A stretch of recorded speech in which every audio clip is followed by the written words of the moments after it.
scale modelling. This is part 8 of the Revell USS United States scale 1 to 96.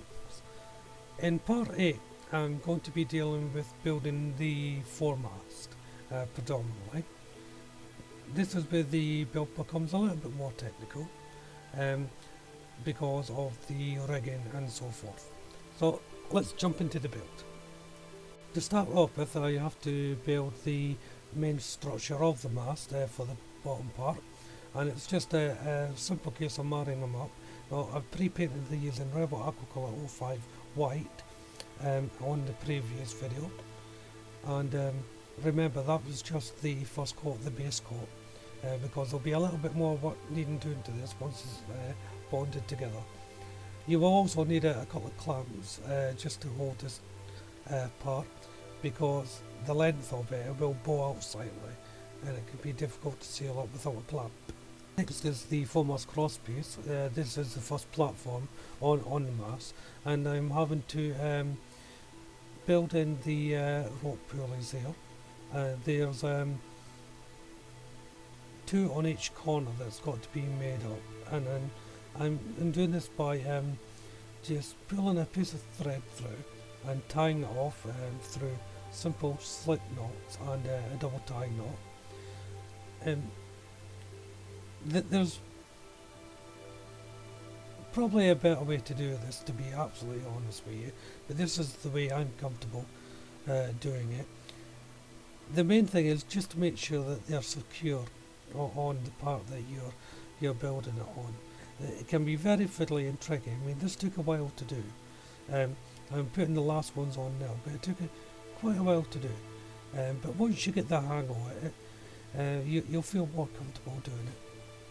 So once I've got them all tied in secure, I place a little bit of cement on the knots to stop them from fraying and coming undone. And then I'll just snip off the runoffs from the knot. You can also use wax to seal the knot as well if you wish. It doesn't really matter what you use, as long as you know the knot's not going to come undone. Next is to put the top rail on.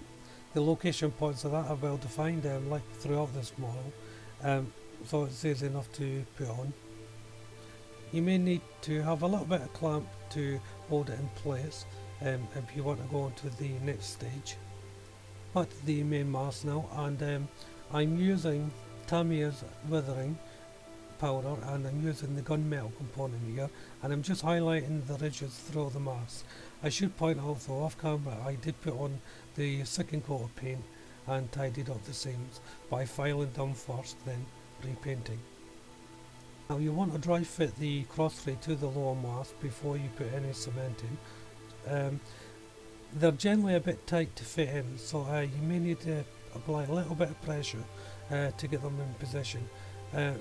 Just be careful that you're not going to be bending or snapping anything on when you're doing this, but you will have to put a little bit of force in. So I'm using Revell Aquacolor 05 white once again, and this is the top mast section of the foremast. The middle part of this mast is painted in Revell Aquacolor 381 brown silk. Next to go on the top mast is the cap and support bracket. Make sure you put these on the right way around. Again, dry fitting is essential when you're doing this.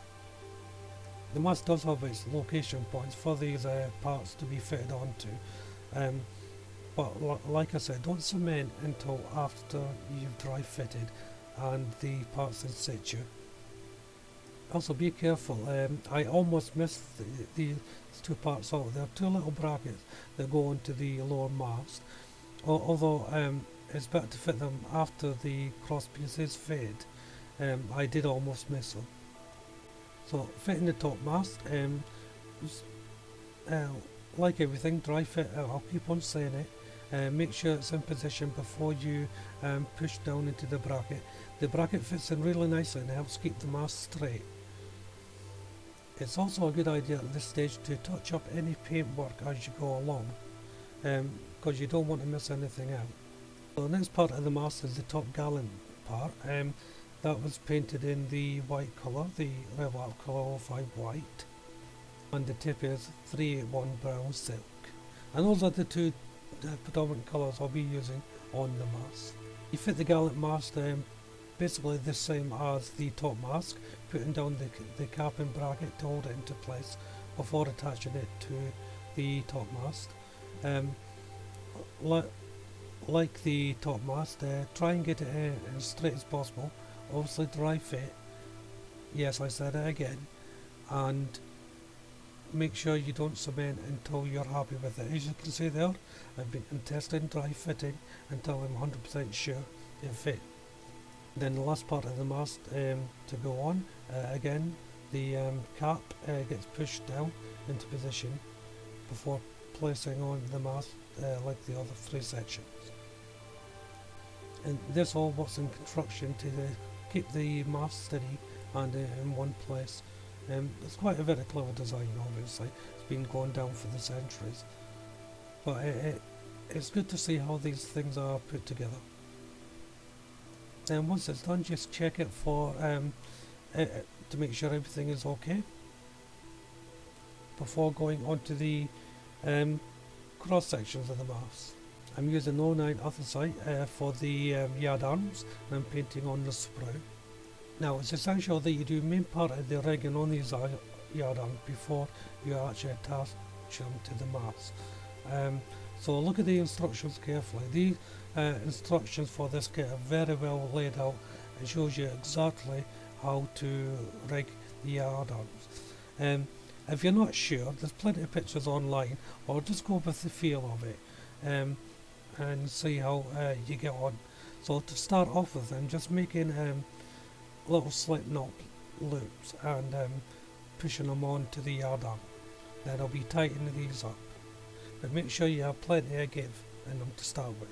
Once I'm happy with the position, I tie off the slip knot. I'm just using a simple knot to do this, and that should stop the slip knot from coming undone. And then a little bit of cement on the knot to stop it from, as an extra precaution for it to stop it from coming undone. Then cut off a length of the rope. Now this one will be travelling halfway through the yard arm, so make sure you have enough not only for the length but to tie off as well. Then cut off any dead ends. Next is to put in the pulleys. So again, it's a slip knot, and then once it's in position, tighten up the slip knot to your position. Now you don't want the slip knot to be completely on the yard arm, so just manoeuvre it into a position where you're happy but not tight up against, and then tie off the slip knot with using a simple knot. As you can see, it can be a little bit fiddly, but it is worth doing.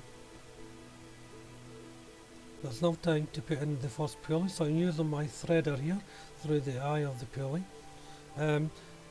I decided to use the tail end of the knot to fit this because I had quite a big tail off that I was able to fit it, so I just pulled it through. Then I just made a simple knot to tie it off. Make sure you've got a nice distance between the slip knot and the pulley, so you'll want to move it in position before you close up the knot. And once you're happy with the positioning, and again a little bit of cement on the knots themselves before cutting off any loose ends. So I'm speeding up the next section. It's the exact same what I did but on the opposite side. So just tying the knots, putting the pulleys in position. I didn't think you need to see the other section in detail. As I said, exactly the same. This will take a while to do, so just keep that in mind. And also make sure you check your work as you're going along to make sure you're getting everything in position. So the next part of the yard arm is very similar to what I've done so far, making a slip knot to fit over the yard, and then this time I'm going to be creating another loop but I'm just making a knot, a double-ended knot here. So I'm getting the circumference of the loop that I need by, first of all, tying the knot, which is a lot trickier than it sounds sometimes, depending on the thread or rope that you're using. So getting it to the circumference that I want, and then tying that off. So basically you've got 2 loops going in, and once you've got that in, seal them with a bit of cement before the next stage. Now the next stage is the longer piece that I originally put on. Now this goes into the loop that I just made at the bottom, so the loop that faces downwards, and that gets pulled through. Then once you pull it through, position the slip knots on the yard how they should be. You may want to cement them at this point. I cemented them after I attached the longer part of the rigging to the end of the yard. Again, I just made a simple knot to do this, made the loop, and placed the yard inside the loop before tightening up. Then I double knotted it to tie it off, and then made sure that the rigging was how I want it to be, how it was going to hang, and how I want it to be. Then secured it all with some cement, and that's including all the loops as well. I did the same with the opposite side, and secured it with cement. Well, I'm going to bring this part to a close now. A lot of detail work being done for the mast, hence why I only shown the construction of the foremast and the royal yard, which I'm doing now. I thought it was best to concentrate on that and show you how I deal with that. All the other yard arms and masts will be built in a similar way, but so they won't be as detailed as this part of the video, but I will show you me building them. If you haven't done so already, why don't you check out the other videos on my channel, especially the ones containing this build. I'm sure there's something there for everyone. Hit the subscribe button for upcoming updates, and the like button, and leave a comment. But for now, thank you all very much for watching. Bye bye.